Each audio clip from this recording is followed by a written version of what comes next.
आज हम लोग कक्षा 12 की हिंदी के अंतर्गत जो आपके चैप्टर 4 में दिया गया है, कैकेयी का अनुताप शीर्षक नाम से उद्धृत है। इसके कवि मैथिली शरण गुप्त जी हैं।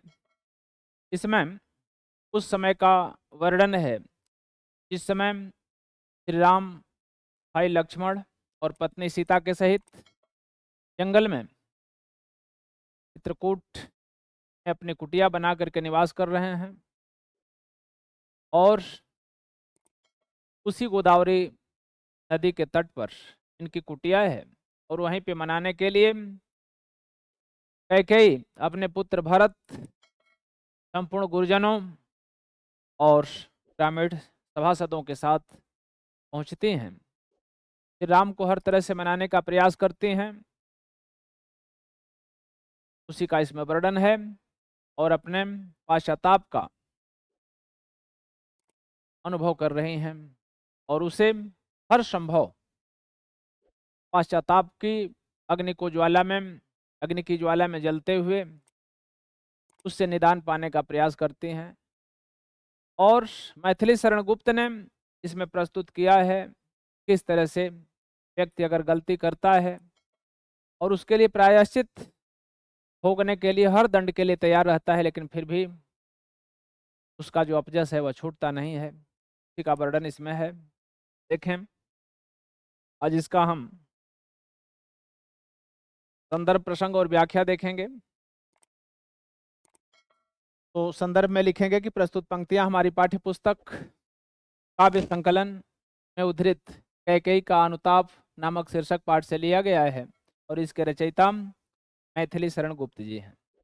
प्रसंग में लिखेंगे कि इसमें कैकेयी अपने पुत्र भरत के साथ और गुरुजन वृंदों के साथ भरत के साथ जंगल में गई हुई हैं और वहां पर श्री राम के समक्ष उनकी कुटिया के सामने एक बैठक होती है और किस तरह से वहां पर राम को लौटाने के लिए हर संभव प्रयास करते हैं, उसी का वर्णन है। ध्यान से देखें, पहले काव्य पाठ।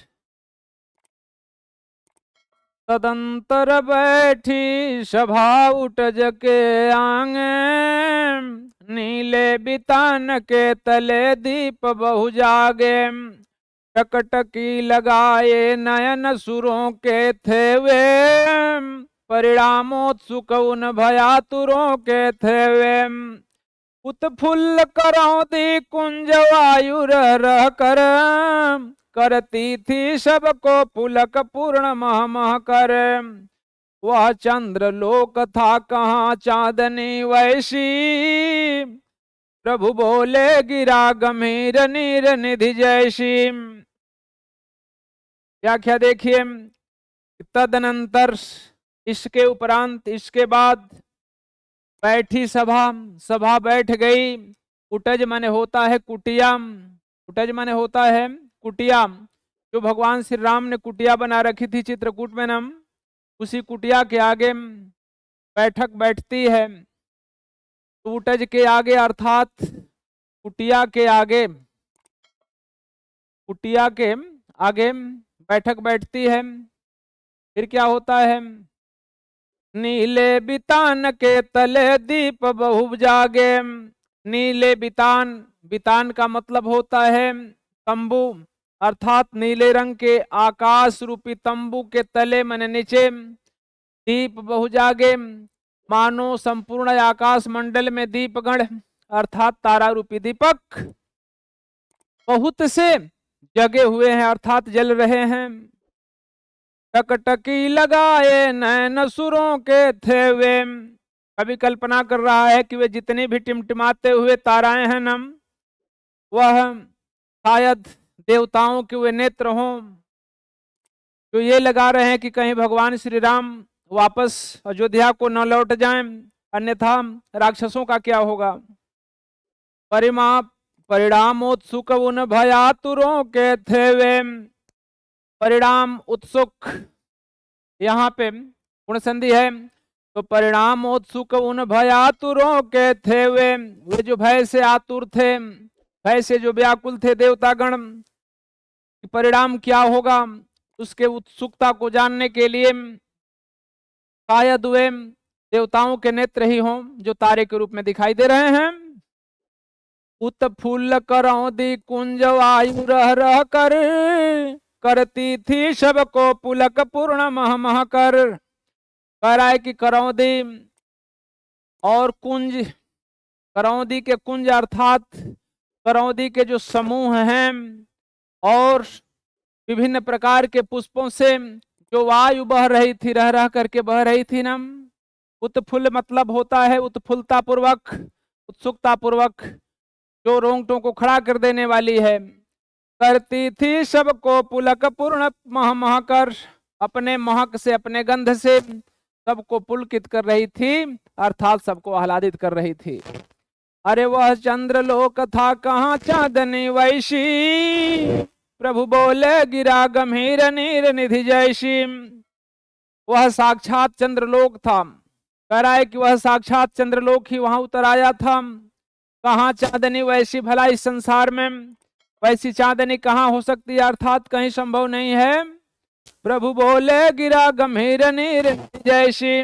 प्रभु मन भगवान श्री राम, गिरा मन होता है बाणी, गंभीर मन गंभीर, निर्निधि, निर्मन होता है, निर्निधि का मतलब होता है समुद्र, समुद्र के समान गंभीर वाणी में भगवान श्री राम बोलते हैं। किससे बोलते हैं? भरत से बोलते हैं। अगली पंक्ति में आप देखेंगे, फिर देख लीजिए कि उसके बाद कुटिया के आगे नीले आकाश के नीचे अनंत तारा रूपी दीपक के सामने टकटकी लगा करके नयन सुरों के थे वे, मानो वे देवतागण अपने नेत्र रूपी तारा से देख रहे हूं। परिणामोत्सुक उन भयातुरों के थे वे जितने भी भयातुर देवगण थे वे सभी परिणाम जानने के लिए उत्सुक थे। उत्फुल्ल करौंदी कुंज वायु रह रह करके उस करौंदी आदि पुष्पों की जो सुगंध थी वह करती थी सबको पुलक पूर्ण मह कर, अपने महक से सबको पुलकित कर रही थी। वह चंद्रलोक था कहाँ चांदनी वैसी, प्रभु बोले गिरा गंभीर निर्निधि जैसी। कह रहे हैं कि वह चंद्रलोक के समान वहां वातावरण बन गया था, ऐसा भला चांदनी दूसरी जगह कहाँ संभव है। और उसी समय समुद्र के समान गंभीर वाणी में श्री राम भरत से पूछ रहे हैं। क्या पूछ रहे हैं आगे देखेंगे।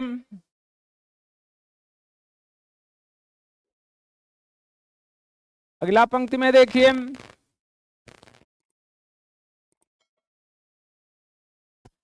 सब सजग हो गए। आगे से देखिए,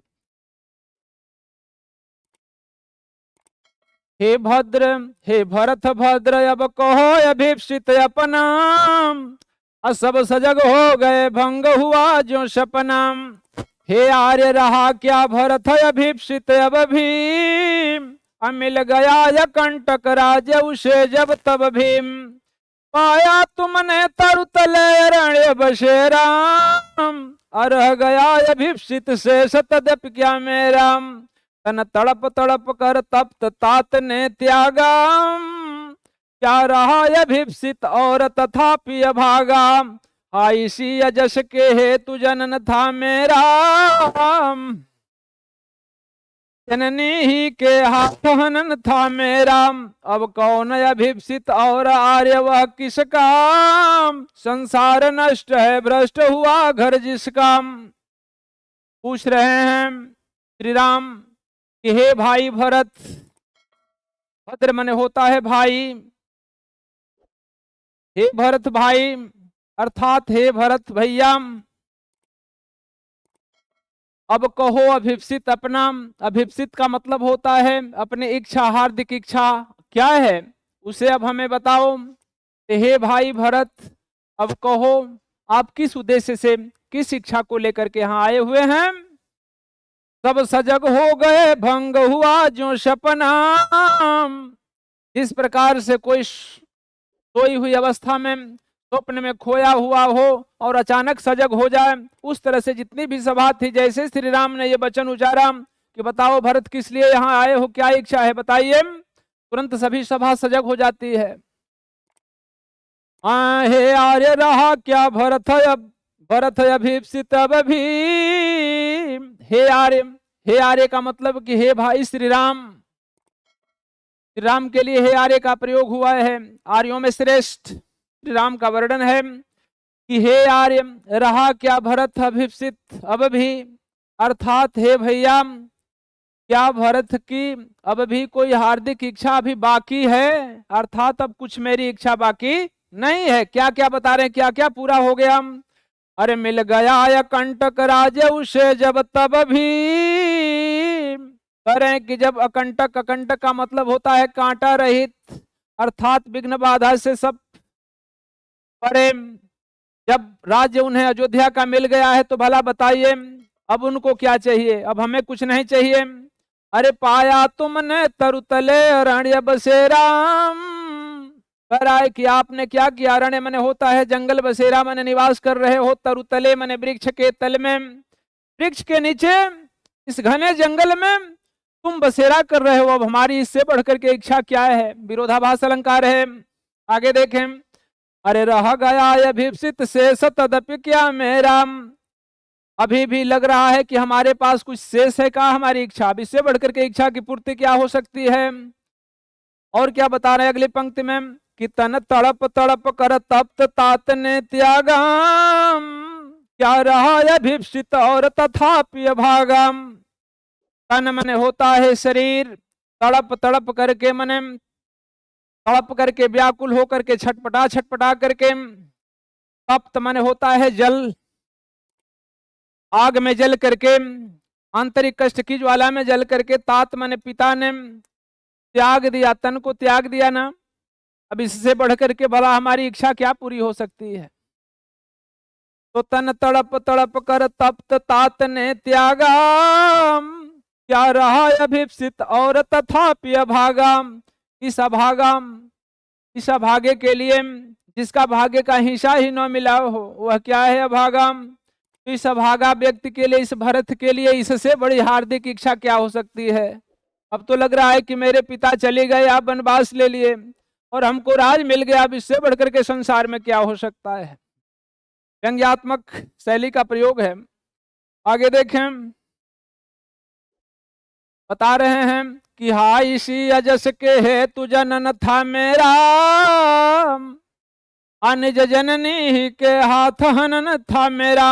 हनन मन होता है चारित्रिक हनन, मानसिक हनन, कई तरह का हनन होता है। तो बता रहे हैं कि मेरा क्या हो गया है, सब कुछ से हनन हो गया है, मेरा सब सर्वनाश हो गया है। तो हाँ विप्सा अलंकार है। अरे हाँ इसी अजस के हेतु जनन था मेरा, हे भाई लग रहा है कि इसी अपजस को प्राप्त करने के लिए मेरा जनन हुआ था। जनन माने जन्म हुआ था ना। अनिज जननी ही के हाथ हनन था मेरा, निज मने अपनी, जननी मने माता के ही हाथ से मेरा हनन लिखा था, मेरी हत्या लिखी गई थी। हत्या कई तरह की होती है, मानसिक हत्या, सामाजिक हत्या। तो बता रहे हैं कि मेरी पूरी तरह से सामाजिक हत्या हो गई, अब फिर मैं जीवित नहीं हूं। और यह हत्या किसके द्वारा हुआ कि जिस जननी ने जन्म दिया था ना, उसी के द्वारा, मां कैकेयी के द्वारा मेरा हनन हुआ। अब कौन अभीप्सित और आर्य वह किसका, हे आर्य हे श्रेष्ठ, अब मेरी इच्छा और क्या श्रेष्ठ बाकी है, अर्थात अब हमारी कोई इच्छा नहीं बाकी है, अब सारी इच्छा तो पूरी ही हो गई। अपने हृदय के कष्ट को व्यक्त करते हुए भरत कह रहे हैं अगली पंक्तियों में कि संसार नष्ट है भ्रष्ट हुआ घर जिसका, अब मुझसे मैं नहीं आज स्वयं मुंह फेरा। कह रहे हैं कि अब उसके लिए इच्छा की क्या बात पूछ रहे हो आर्य श्रेष्ठ, संसार जिसका नष्ट हो गया, भ्रष्ट हो गया घर, अब उसके लिए इस संसार में इच्छा ही क्या है। मेरा तो घर और बाहर सब नष्ट हो गया। तो कह रहे हैं कि मेरा तो संसार भी नष्ट हो गया, समाज में समाज भी मेरा नष्ट है, और भ्रष्ट हुआ घर जिसका, जिसका घर भी फूट गया। अब इससे बढ़कर के हमारी हार्दिक इच्छा है, आप क्या पूछने की कोशिश कर रहे हैं प्रभु। आगे देखिए, अगली पंक्ति में बता रहे हैं कि मुझसे मैंने ही आज स्वयं मुंह फेरा, हे आर्य बता दो तुम्हें अभिप्सित मेरा। मुझसे मैंने ही आज स्वयं मुंह फेरा, अर्थात मैंने अपने से भी मुंह फेर लिया है, अर्थात मैं अपने मन को और अपने हृदय को मुंह दिखाने योग्य नहीं हूं। मैं स्वयं के लिए भी अपराधी आज सिद्ध हो गया हूं। तो मुझसे मैंने ही आज स्वयं मुंह फेरा, हे आर्य बता दो तुम्हें अभिप्सित मेरा। हे प्रभु, हमसे तो हार्दिक इच्छा कुछ कही नहीं बनती, मुझसे अब अपने से भी मुझे मुंह मोड़ना पड़ रहा है।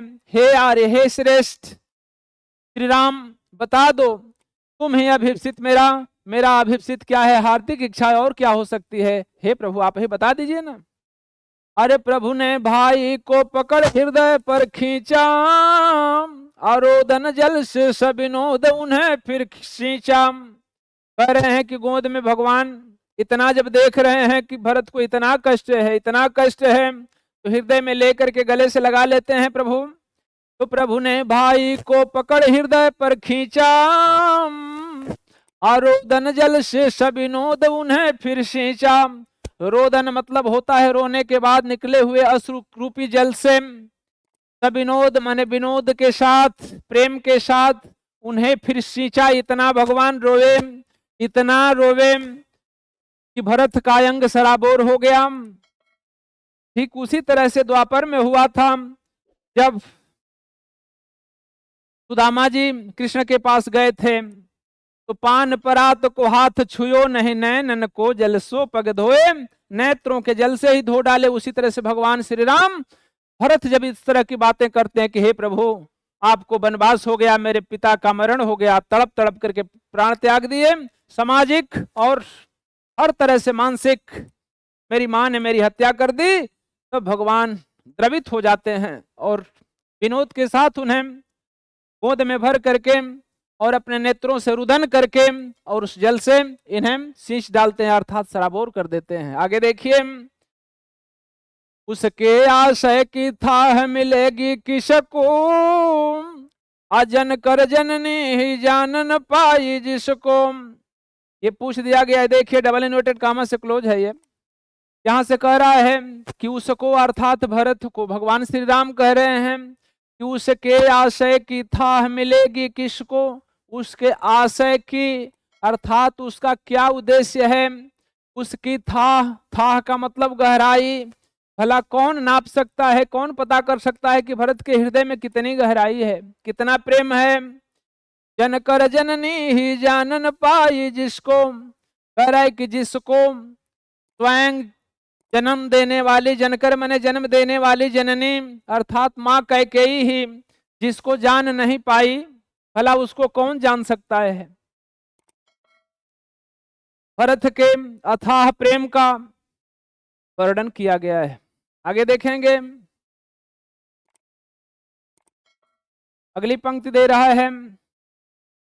अब कैकेयी को थोड़ा मौका मिल जाता है कि लग रहा है श्री राम थोड़ा द्रवित हो गए हैं, इसका लाभ उठा लिया जाए। बता रहे हैं कि यह सच है तो अब लौट चलो तुम घर को, चौके सब सुन कर अटल कैकेयी ईश्वर को। कैकेयी कहते हैं, यहां से कैकेयी का वाक्यांश शुरू हो रहा है कि यह सच है हे श्री राम, अगर यह सच है कि मैंने जन्म देकर भी भरत के हृदय की गहराई नहीं जान पाई ना, तो देखो ये काम करो, यह सच है तो अब लौट चलो तुम घर को। अगर यह बात सत्य है, तुम भी इस बात को मानते हो, तो घर लौट चलो भैया। अरे चौके सब सुनकर अटल कैकेयी ईश्वर को, कैकेयी के इस तरह के स्वर को सुन करके, इस तरह की आवाज को इस तरह से मुख से उच्चारण सुन करके सभी लोग चौंक पड़े कि अरे यह वनवास देने वाली कैकेयी जिसने घर को उजाड़ दिया, आज श्री राम को घर लौटने के लिए कह रही है। अरे सबने रानी की ओर अचानक देखा, वैधव्य तुषारा वृत्ता यथा विधुलेखा। कह रहा है कि सभी लोगों ने अचानक माने एकाएक रानी अर्थात कैकेयी की ओर देखा। किस वेश में है वो? वैधव्य। वैधव्य का मतलब जिसका पति मर गया हो। उस तरह से विधवा, तुषारा वृत, तुषारा वृत का मतलब होता है ढका हुआ, तुषार माने होता है पाला, पाला का रंग सफेद होता है। तो सफेद वस्त्र रूपी वैधव्य से ढकी हुई, या वैधव्यता के श्वेत वस्त्र में ढकी हुई, लिपटी हुई उस कैकेयी के तरफ सभी लोग देखे। किस तरह से एकटक निहार रहे थे। यथा मने जैसे, विधु लेखा, विधु मने होता है चंद्रमा, लेखा मने किरणें, जिस तरह से चंद्रमा की किरणें, श्वेत किरणें दिखाई दे रही हों, उस तरह से तुषारावृत अर्थात श्वेत वस्त्र में वैधव्यता को धारण की हुई कैकेयी के तरफ सभी लोगों ने एकटक देखा। आगे देखेंगे, अरे बैठी थी अचल तथापि असंख्य तरंगा, वह सिंही अब थी हा गोमुखी गंगा। बैठी थी अर्थात बैठी हुई थी, अचल मने बिना हिले डुले, बिना चले, तथापि मने तब भी, असंख्य तरंगा, असंख्य तरंगों वाली, जिसकी विचारधाराएं अनंत हों, तो असंख्य तरंगों वाली, अचल मने बिना हिली डुली, वह कैकेयी बैठी हुई थी। उसमें और क्या बता रहा है, करे कि वह सिंही अब थी हा गोमुखी गंगा। वह सिंही, उस सिंही की बात कह रहा है जिस सिंहनी ने एक बार देवासुर संग्राम में इनके साथ, दशरथ के साथ स्वयं जाकर के मदद किया था। उसी समय दशरथ जी प्रसन्न होकर के कह दिए थे कि तुम जो चाहो मुझसे 2 वरदान मांग लो। उसी सिंही का वर्णन है कि वह सिंही अब थी हा गोमुखी गंगा। एक बार जब वह सिंहनी के समान गर्जा करती थी, वह अब क्या कर रही है, करे कि अब वह गोमुखी गंगा के समान शांत है। गोमुखी गंगा किसे कहते हैं, जब गंगा की मुख्य धारा ऐसे चलती है और कुछ समय के बाद जब धारा दूसरी हो जाती है, तो ये जो क्षालन होता है ना गंगा का, इसी को गोमुख कहते हैं, गोखुर कहते हैं। तो इसके 2 अर्थ निकल रहे हैं। गोखुर मतलब ये छूटी हुई गंगा का जल अब ये शांत हो जाता है, इसमें धारा तो रहती नहीं।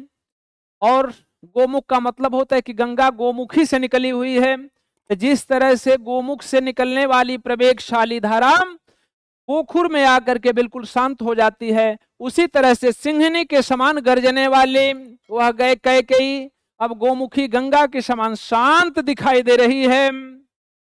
हा जनकर भी मैंने न भरत को जाना, अशब सुन ले तुमने स्वयं अभी यह माना। हाँ सही कह रहे हो, मैंने उसे जनकर अर्थात जन्म देकर भी भरत को नहीं जाना, उसके हृदय की गहराई को मैं पहचान न सकी। और सभी लोग सुन लें, तुमने स्वयं अभी यह माना। हे श्री राम, तुमने भी तो यह मान लिया ना। सभी लोग सुन रहे हैं, पूरे सभासद सुन रहे हैं ना। तुमने मान लिया कि मैं जन्म देने वाली भी उसके विषय में नहीं जान पाई। तो यह सच है तो फिर लौट चलो घर भैया,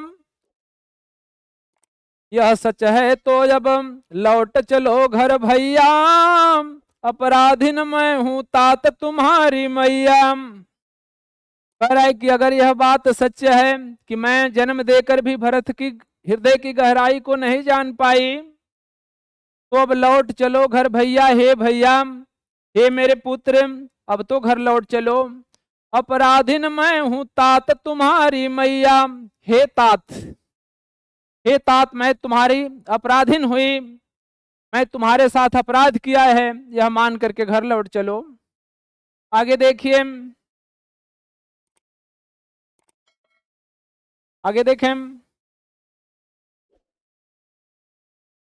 दुर्बलता का ही चिन्ह विशेष शपथ है, पर अबला जन के लिए कौन सा पथ है। यदि मैं उकसाई गई भरत से हूं, तो पति समान ही स्वयं पुत्र भी खूं। कैकेयी बता रहे हैं कि वैसे तो दुर्बलता का चिन्ह या प्रतीक विशेष रूप से शपथ होता है। शपथ खाना लोग तब हर चीज से थक जाते हैं तो कहते हैं कि चलिए मैं कसम खा करके कहता हूं कि यह बात सत्य है। कैकेयी समझा रहे हैं कि शपथ खाना वैसे तो दुर्बलता का प्रतीक है, दुर्बलता का मतलब जिसका कोई सहारा न हो, उस तरह से दुर्बलता का प्रतीक है। लेकिन फिर भी अबला जन के लिए कौन सा पथ है। अबला माने होता है नारी, वो भी असहाय नारी। असहाय नारियों के लिए भला दूसरा मार्ग ही क्या है।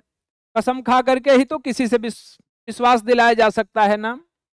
यदि मैं उकसाई गई भरत से हूं, तो पति समान ही स्वयं पुत्र भी खूं। अगर मैं अपने पुत्र भरत के द्वारा थोड़ा भी उकसाई गई हूं, अर्थात प्रेरित की गई हूं। उकसाई का मतलब होता है प्रेरित करना। अगर प्रेरित की गई हूं कि भगवान श्री राम को वन भेज दिया जाए और मुझे राजगद्दी दिला दिया जाए, तो अगर ऐसी बात हो तो पति समान ही स्वयं पुत्र भी खूं।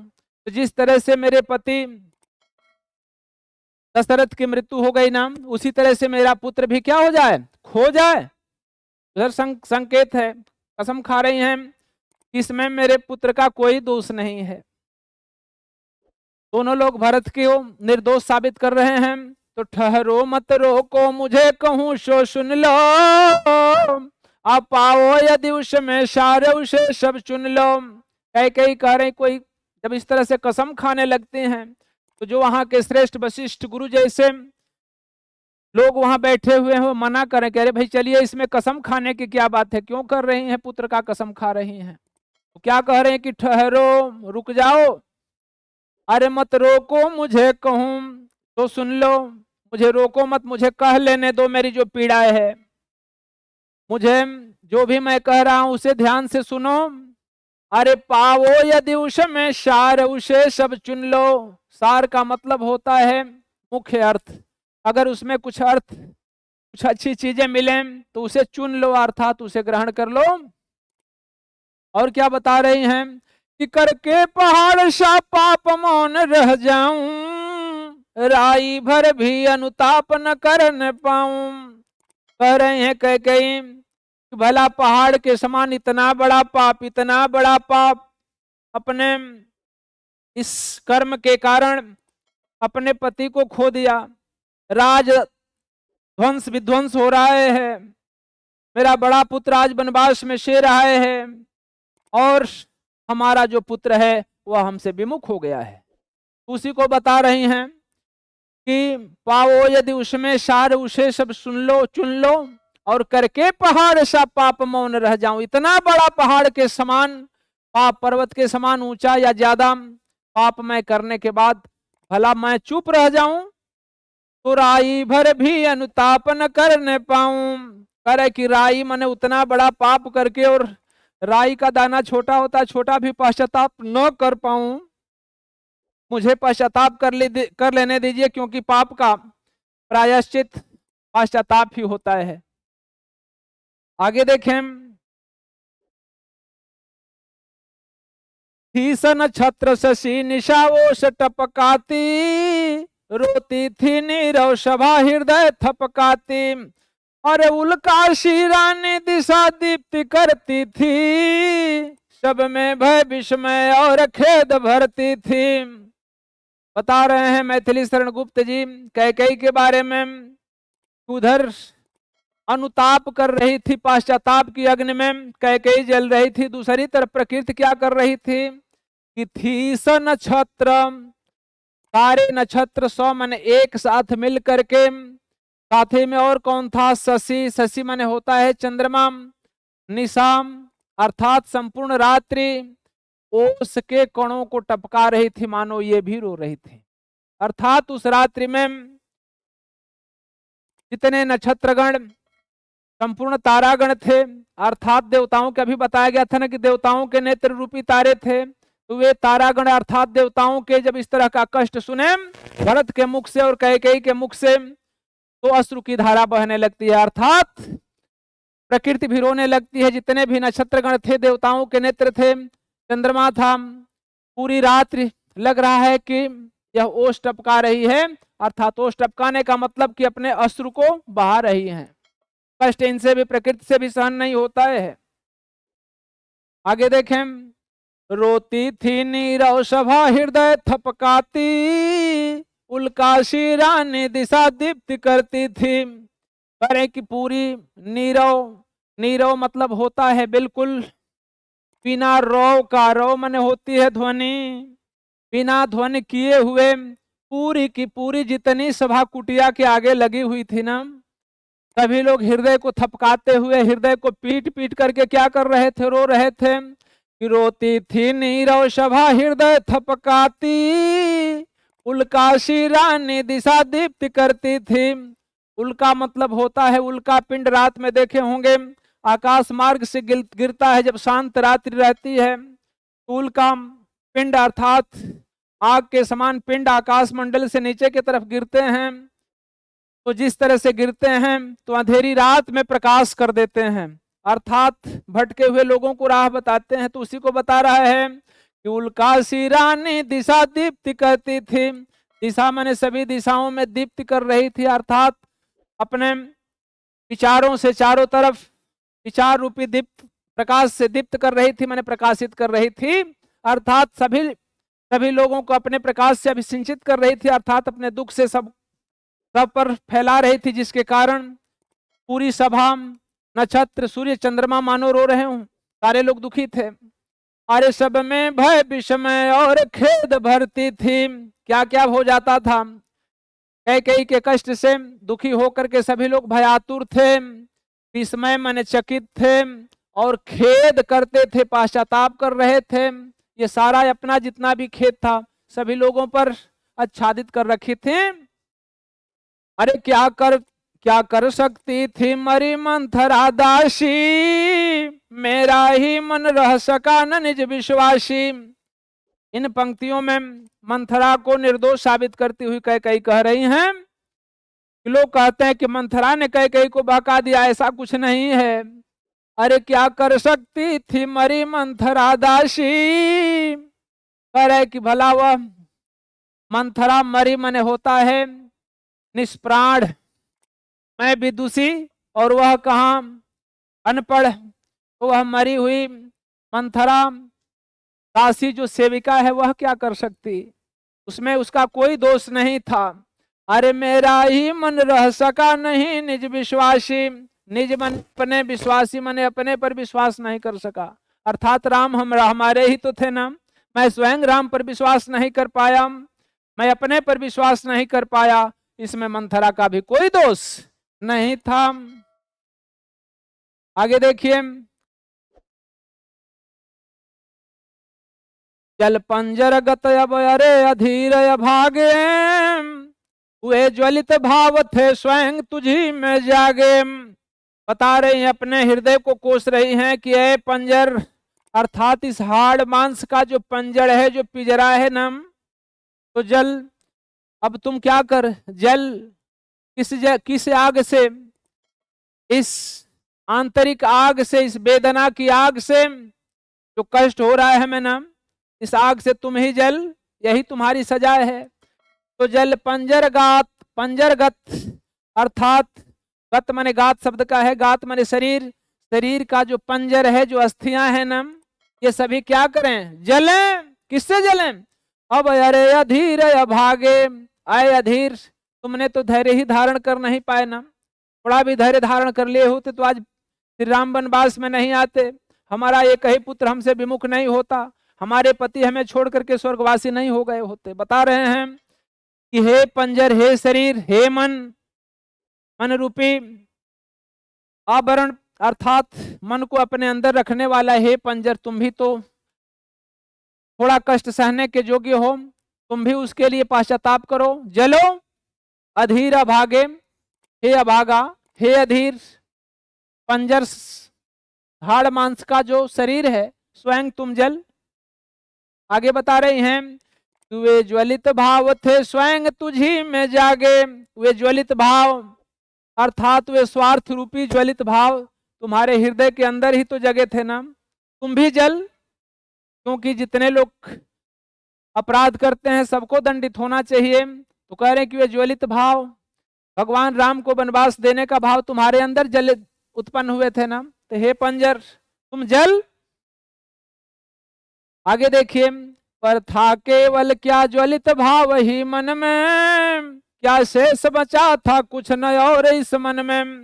कह रहे हैं, कई कह रही हैं कि क्या उस समय ज्वलित भाव ही इस मन में था। इस पिंजड़ा में जो मन रहता है ना, क्या उस मन में ज्वलित भाव भगवान को वनवास ही देने का भाव था। अरे मन, क्यों तुमने वात्सल्य को क्यों नहीं उत्पन्न कर दिया। पूछ रही हैं कि क्या शेष बचा था कुछ न और इस मन में, कुछ मूल्य नहीं वात्सल्य मात्र क्या तेरा। कह रही है कि इस मन में उस ज्वलित विचार के अलावा क्या शेष कुछ भी और इस मन में नहीं था। क्या वात्सल्य मात्र अर्थात थोड़ा भी वात्सल्य प्रेम नहीं था तुम्हारे अंदर का।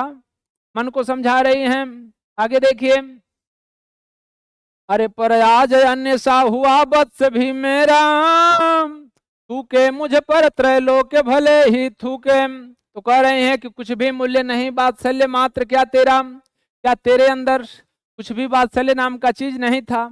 और यही कारण है, वत्सलता नहीं होने के कारण, कि आज मेरा वत्स मन होता है पुत्र, भरत सा मेरा वात्सल्य जो पुत्र है वह भी अन्य सा हो गया है, दूसरों जैसा व्यवहार कर रहा है। माँ को आज कुछ समझ नहीं रहा है, पराया हो गया भरत। आगे देखिए कि थूके मुझ पर त्रैलोक्य भले ही थूके, जो कोई जो कह सके कहे क्यों चूके। कई कह रही हैं कि जिसको जो कुछ कहना है सो कहे, इसमें भला वह क्यों चूक करे, अर्थात उसको अवश्य ही कहना चाहिए। मुझ पर त्रैलोक्य माने तीनों लोक भले ही थूके। कहने का मतलब है, मैथिली शरण गुप्त जी इन पंक्तियों के माध्यम से कह रहे हैं कि जो व्यक्ति अगर गलत कार्य करता है तो संसार के लोग तीनों लोग उस पर थूकते हैं, अर्थात उसको क्या करते हैं, अपने विचारों से हटा देते हैं, उसकी निंदा करते हैं। आगे देखिए,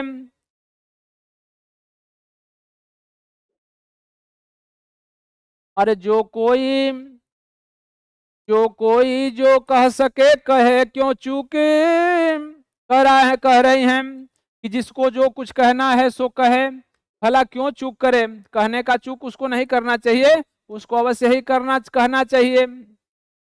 अरे छीने न मातृपद किंतु भरत का मुझसे, अरे रे राम दुहाई करूं और क्या तुझसे। कह रहे हैं कि कई कह रही हैं कि हे राम, हे पुत्र राम, तुमसे मैं और क्या दुहाई दूं, तुम्हारा और क्या सिफारिश करूं, क्या प्रार्थना करूं। बस मेरी एक ही बात सुन लो कि छीने न मातृपद किंतु भरत का मुझसे। भरत का मातृपद अर्थात माता का पद, अर्थात माता के चरणों में जो भरत का स्थान है वह मुझसे न छीना जा सके। हे श्री राम, इतना तो दया कर दो, यह काम केवल तुम ही कर सकते हो। अगर तुम न चाहो तो भरत मेरे तरफ दृष्टि तक नहीं घुमाएगा। बता रही हैं कि माता और पुत्र का संबंध निराला होता है संसार में। तो एक भी इच्छा मांग रही हैं कई हे पुत्र वत्स हे राम, मुझसे एक कृपा करके दे दो। क्या मांगती हैं, वह सिंहनी जो गर्जा करती थी, जो उसने एक बार पूरे अयोध्या को हिला रखी थी राम को वनवास मांग दे करके, और आज उन्हीं से प्रार्थना कर रही हैं कि मुझे मातृपद दे दो, मुझे संसार की कोई चीज नहीं चाहिए, भरत का प्रेम तो मुझे दे दो। आगे देखिए, कराय कि कहते आते थे यही अभी नर देही, माता न कुमाता पुत्र कुपुत्र भले ही। कह रहे हैं कि नरदेही माने नर का देह धारण करने वाले, अर्थात मनुष्य अब तक यही कहते आते थे कि माता न कुमाता पुत्र कुपुत्र भले ही, कि माता कुमाता नहीं हो सकती, भले ही पुत्र कुपुत्र हो जाए। सभी लोग कहते हैं कि माता कुमाता नहीं हो सकती, भले ही पुत्र कुपुत्र क्यों न हो जाए। लेकिन बता रही हैं अगली पंक्ति में कि इसमें तो बड़ा विचित्र हो गया।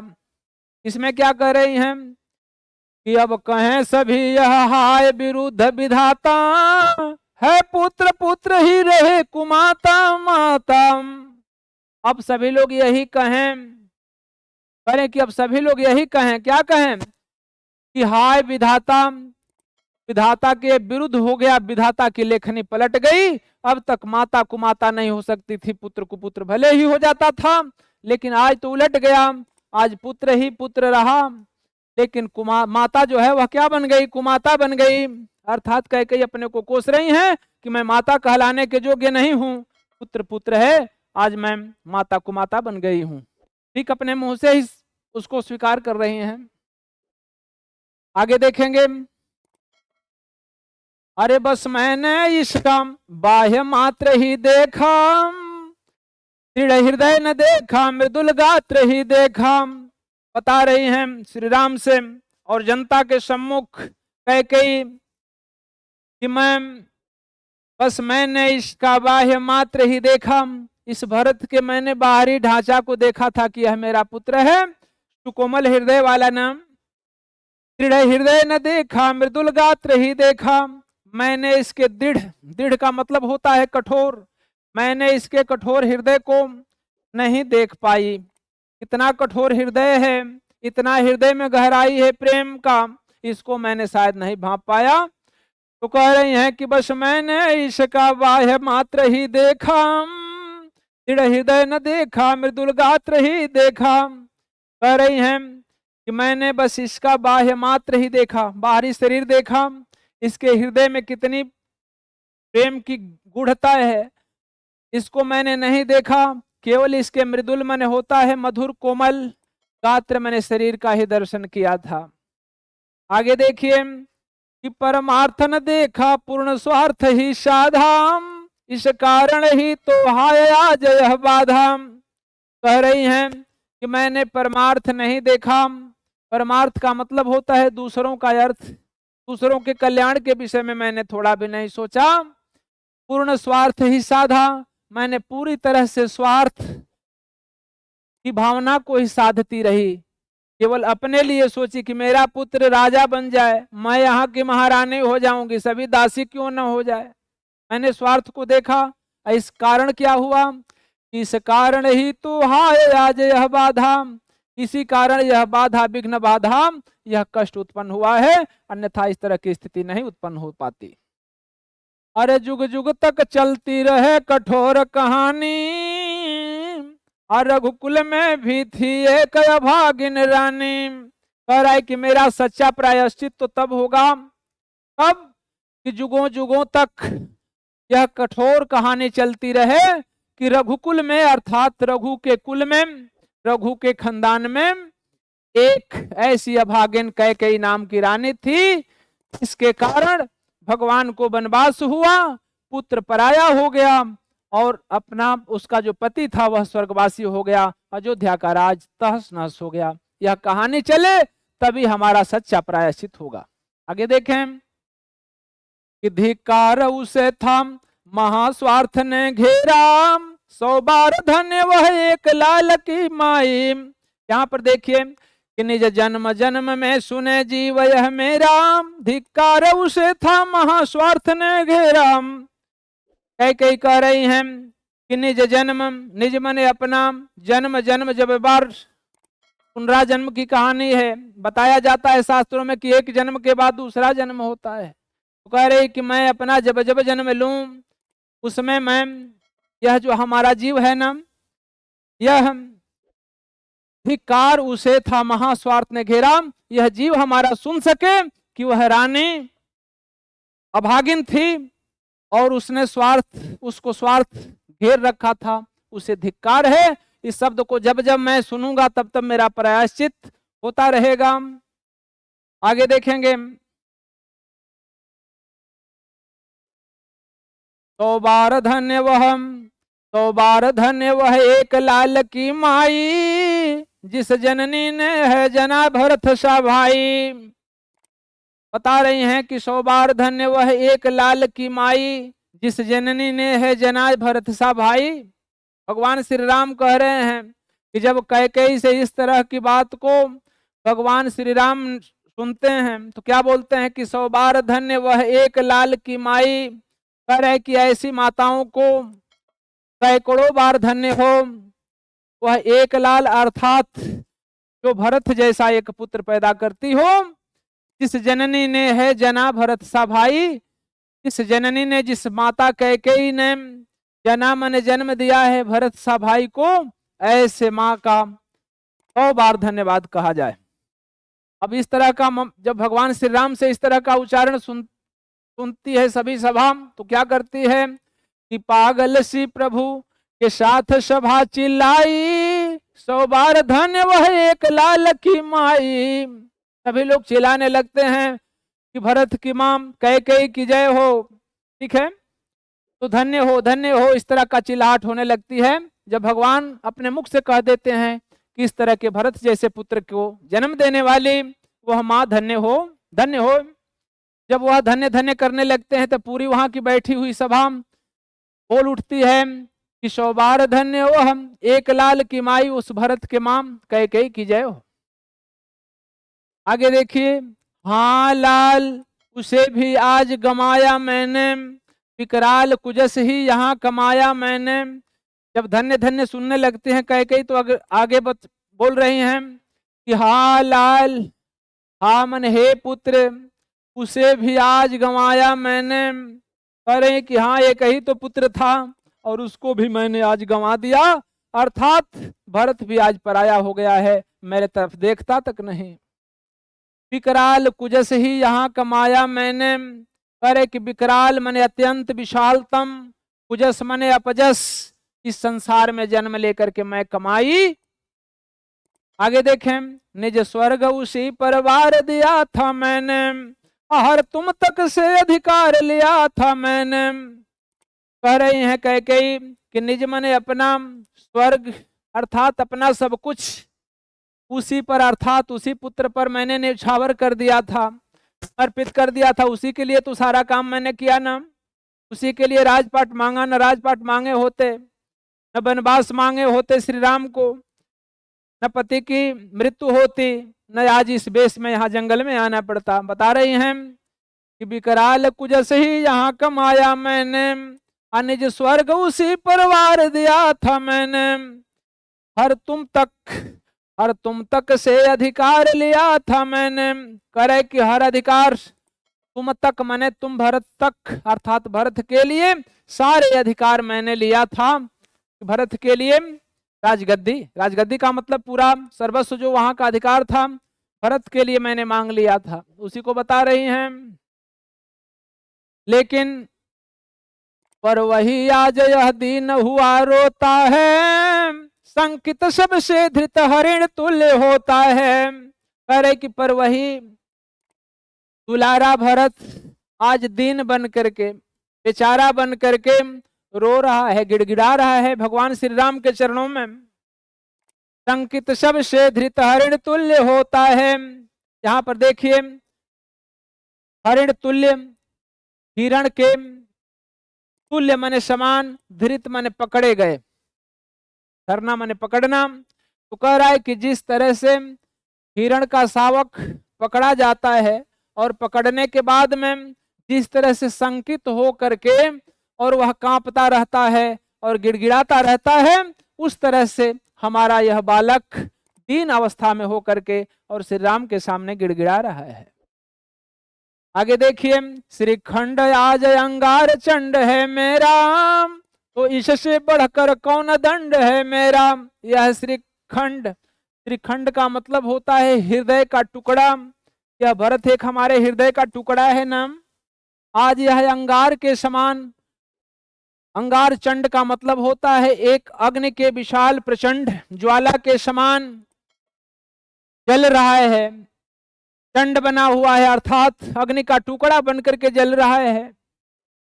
तो इससे बढ़कर कौन दंड है मेरा। करे कि जिसके पुत्र को ही दंड मिल रही हो, उससे बढ़कर के मेरे लिए दंड क्या हो सकता है। और क्या बता रहे हैं पश्चाताप के आगे, कह रहे हैं कि क्या क्या मैंने किया। अरे पटके मैंने पद पाणी मोह के नद में, जन क्या क्या करते नहीं स्वप्न में मद में। बता रहे हैं कि किस तरह से मनुष्य अपने ही हाथ और पैरों को कीचड़ में डाल करके और किस तरह परेशान हो रहा है। बताया जा रहा है कि पटके मैंने डार दिया, पद माने होता है पैर, पाणी माने होता है हाथ। मैंने स्वयं हाथ पांव कीचड़ में डाला था, अर्थात मैंने ही भगवान को वनवास मांगा था और भरत के लिए राजगद्दी, अर्थात उस कीचड़ में मैंने ही हाथ पांव डाला था, पटका था। मोह के नद में, मोह के नद में, नद माने होता है नाले, जो मोह रूपी नद था उसके कीचड़ में मैंने हाथ पांव स्वयं डाला था, इसमें किसी का दोष नहीं है। और जन क्या क्या करते नहीं स्वप्न में मद में, कह रहा है कि मैं एक जन ही तो था ना, मैं एक मनुष्य ही था, और मनुष्य स्वप्न में और मद में क्या क्या नहीं कर पाते। जब मदमस्त आदमी हो जाता है तो किसी को पहचानता नहीं। कह रहे हैं कि मद में मनुष्य करते क्या क्या नहीं कर बैठते, अर्थात अर्थ अनर्थ सब कुछ कर बैठते हैं। तो भला मैं भी तो एक मनुष्य ही थी ना। हा दंड कौन क्या उसे डरूंगी अब भी, मेरा विचार कुछ दयापूर्ण हो तब भी। कह रही हैं कि हाय दंड कौन, कोई भी दंड हो मुझे दंडित किया जाए, मैं उसे डरने वाली नहीं हूं, क्या उसे डरूंगी अब भी। कह रहे हैं कि अब से मैं उस दंड से दंडित हो जाऊंगी, मैं उसे डरने वाली नहीं हूं। मेरा विचार कुछ दयापूर्ण हो तब भी, कह रहे हैं कि अगर मेरा विचार थोड़ा दयापूर्ण भी हो, इसके बाद भी मुझे दंडित किया जाए तो मुझे इसका कोई कष्ट नहीं होगा। हा दया हंत वह घृणा यह वह करुणाम, पैतरणी सी है आज जाह्नवी वरुणाम।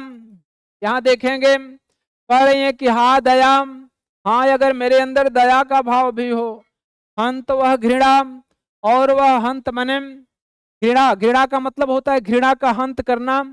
घृणा का अगर मेरे अंदर से सारी घृणा का हंत कर दिया गया हो, नष्ट हो गया हो, तब भी अह वह करुणा, और जो मेरे अंदर करुणा है वह भी व्याप्त हो गई हो।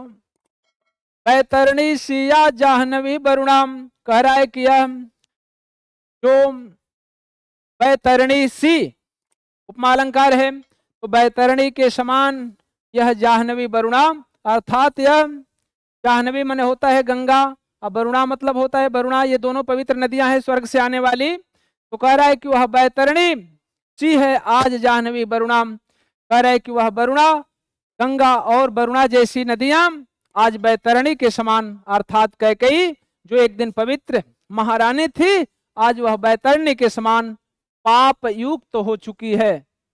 जो पाप से मुक्ति दिलाने वाली थी वह आज पाप से युक्त होकर के बैतरणी के समान बनी हुई है। स्वीकार कर रही है कैकेयी। अरे सह सकती हूँ चिर नरक सुने सुविचारी, कह रही हैं कि यदि बैतरणी के समान मैं पापिनी हो गई हूं ना, तो मैं सह सकती हूँ, चीर मने अनंत काल तक नरक को मैं सहन कर सकती हूँ। सारे सुविचारी मने सुंदर विचार करने वाले इस सभासद में जितने लोग वशिष्ठ जैसे महामुनि ज्ञानी बैठे हुए हैं, जितने सभासद हैं, ध्यान से सुन लीजिए कि बैतरणी सी है आज जाह्नवी वरुणाम, सह सकती हूँ चिर नरक सुने सुविचारी। सारे विचार करके विचार करने वाले विवेकशील लोग सुन लें कि मैं लंबे समय तक, अनंत समय तक इसके लिए नरक भोगने के लिए तैयार हूं, पर मुझे स्वर्ग की दया दंड से भारी। लेकिन कह रहे हैं कि स्वर्ग की जो दया मुझे मिले अगर, तो वह क्या होगी। कह रहे कि वह दंड से भी मैं भारी समझती हूँ, अर्थात भगवान अगर घर चले ना, अयोध्या को लौट चले, तो उसको मैं क्या करूंगा। कह रहा है कि वही मेरे लिए दंड से भारी होगा। भगवान श्री राम घर लौट चलें, उधर संकेत किया जा रहा है, आगे देखें। और लेकर अपना यह पुलिस कठोर कलेजा, मैंने इसके ही लिए तुम्हें वन भेजा।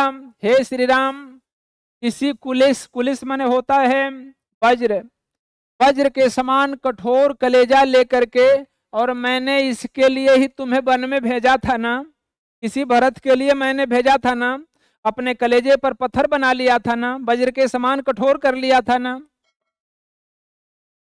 तो घर चलो इसी के लिए न रूठो अब यूं, कुछ और कहूं तो उसे सुनेंगे सब क्यों। कह रही है कि जब इसी के लिए मैंने वज्र बना करके और तुम्हें वनवास मैंने दे दिया, और यह तुम्हारे लिए प्यारा है, तो उसी के लिए तुम घर क्यों नहीं लौट चलते? तो घर चलो इसी के लिए, न रूठो अबयों। कह रहा है कि कई कह रही हैं कि इसी के लिए अर्थात भरत के लिए, रूठो नहीं, अब तो घर चलो। कुछ और कहूं तो उसे सुनेंगे सब क्यों? अगर इसके बदले में कुछ और कहूं तो भला क्यों और लोग सुनेंगे? इसी के लिए, भरत के लिए तुम घर चलो। आगे देखिए, अरे मुझको यह प्यारा और इसे तुम प्यारे, मेरे दुगुने प्रिय हो न मुझसे न्यारे। कह रही हैं कैकेयी कि मुझको यह प्यारा है, अर्थात यह भरत मेरे लिए प्यारा है, और इसे तुम प्यारे हो, तो प्यारा प्लस प्यारा बराबर दुगो प्यारा। तो कह रहे कि मेरे दुगुने प्रिय हो न मुझसे न्यारे। न्यारे मन होता है अलग। हे प्यारे, हे मेरे दुगुने प्रिय, एक तो मेरा प्रिय यह भरत, इसके लिए तुम प्रिय, तो प्रिय प्लस प्रिय तो तुम दुगुने प्रिय हो गए मेरे लिए। अब तुम दुगुने प्रिय हो मेरे लिए, अतः मुझसे तुम अलग न हो। हे राम, अब तो लौट चलो। आगे देखें, अरे मैं इसे न जानू किंतु जानते हो तुम, अपने से पहले इसे मानते हो तुम। तुमने अभी कहा है ना कि जन्म देने वाली माँ इसे नहीं जान पाई, तो ठीक है, मैं इसे न जानूं किंतु जानते हो तुम, लेकिन तुम तो इसके प्रेम की गहराई को समझ रहे हो ना। तो अपने से पहले इसे मानते हो तुम अपने से भी अधिक, अपने से भी पहले, पहले का मतलब होता है अधिक, तो अपने से भी पहले इसे तुम्हें मानते हो। तो इसलिए यही मान करके तुम इसी भरत के लिए तुम घर लौट चलो भैया। तुम भ्राताओं का प्रेम परस्पर जैसा, यदि वह सब पर यूं प्रकट हुआ है वैसा। करे कि जैसा सभी लोगों के सामने प्रकट हुआ है, दोनों का हृदय मिल रहा है, दोनों का प्रेम मिल रहा है। तो अगर दोनों भ्राताओं का, दोनों भाइयों का प्रेम अगर परस्पर माने आपस में जैसा दिखाई दे रहा है, अगर वास्तव में वैसा हो, तो यदि वह सब पर यूं प्रकट हुआ है वैसा। करे कि जो सभी लोगों के सामने प्रकट हुआ है, दिखाई दिया है, अगर उस तरह का प्रेम दोनों भाइयों में वास्तव में हो, तो फिर क्या हो जाएगा? तो पाप दोष भी पुण्य तोष है मेरा, मैं रहूं पंकिला पद्म कोश है मेरा। अगर इस तरह का प्रेम तुम दोनों भाइयों में है, तो मेरा जो पाप दोष यह लगा हुआ है ना, मैं जो आज पापिन कहला रही हूं ना, वह पुण्य तोष है मेरा, वह मेरे लिए पुण्य हो जाएगा, पवित्रता का द्योतक हो जाएगा। मैं रहूं पंकिला, पद्म कोश है मेरा, पद्म मन होता है कमल। कह रहे कि कमल के समान कीचड़ किसमें, पद्म किसमें खिलता है? कमल का पुष्प कीचड़ में ही खिलता है ना। तो मैं कीचड़ हूं, लेकिन कमल को पैदा करने वाला कीचड़ हूं, इसलिए मैं रहूं पंकिला, पद्म कोश है मेरा। कोश मतलब होता है जिसमें पुष्प कुंजित होता है, फूलता है, वह कोश कहलाता है। तो कह रहा है कि यह कोश अर्थात यह गोद, अर्थात यह कोख, कोच शब्द है। तो कह रहे कि यह जो हमारे गोद से जो भरत उत्पन्न हुआ है ना, वह जो कोश है, जो कोख है, शब्द है कोख। कोख का मतलब होता है कि जिस गर्भ से भरत पैदा हुआ है। क्यों समझिए, जिस पद्म कोख अर्थात यह कमल को पैदा करने वाला जो कोख है, जो यह शरीर है ना, वह भले ही पंकिली हो चुकी हो, पाप से कलुषित हो गई हो, लेकिन इस दोनों भाइयों को प्रेम को देख करके यह पाप दोष भी पुण्य तोष में, पुण्य रूपी संतोष में परिणित हो गया है। हे श्री राम, अब तो लौट चलो। आगे देखिए, तुम भ्राताओं का प्रेम परस्पर जैसा, यदि वह सब पर यूं प्रकट हुआ है वैसा। करे कि तुम भाइयों का जो आपस में प्रेम है, जैसा कि सभी लोगों के पास सामने प्रकट हुआ है, तो इस तरह के पाप दोष जो मुझ पर लगे हुए थे, वह पुण्य रूपी संतोष में परिणित हो चुके हैं। मैं भले ही पंकिला हूं, लेकिन पद्म कोश मेरा जो कोख है, जो मेरा हृदय है, जो भरत को पैदा करने वाला जो मेरा तन है, वह पंकिला रहते हुए भी पूरी तरह से पवित्र है। आगे देखें,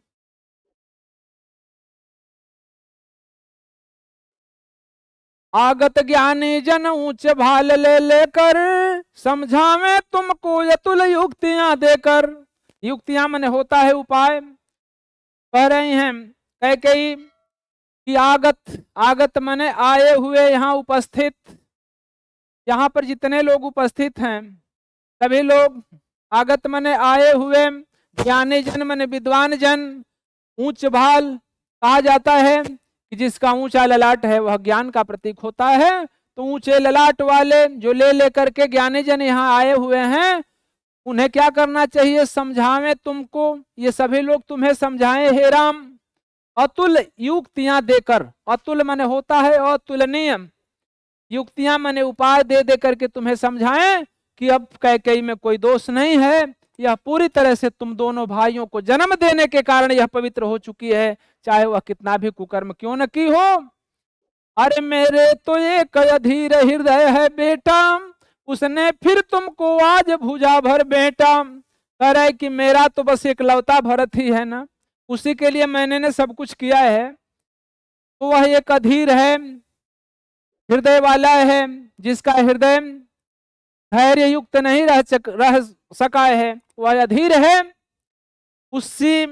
उसने फिर तुमको आज भुजा भर भेंटा, वह तुमको आज गले लगाया है ना। तो गले लगाया है अर्थात अपना सब जितना भी उसका अहंकार रहा होगा सब नष्ट हो गया है। तो आज वह तुम्हें हृदय से भेंट लिया ही, ज्ञानी जन तुम्हें समझाएं और तुम क्या करो, घर पर लौट चलो।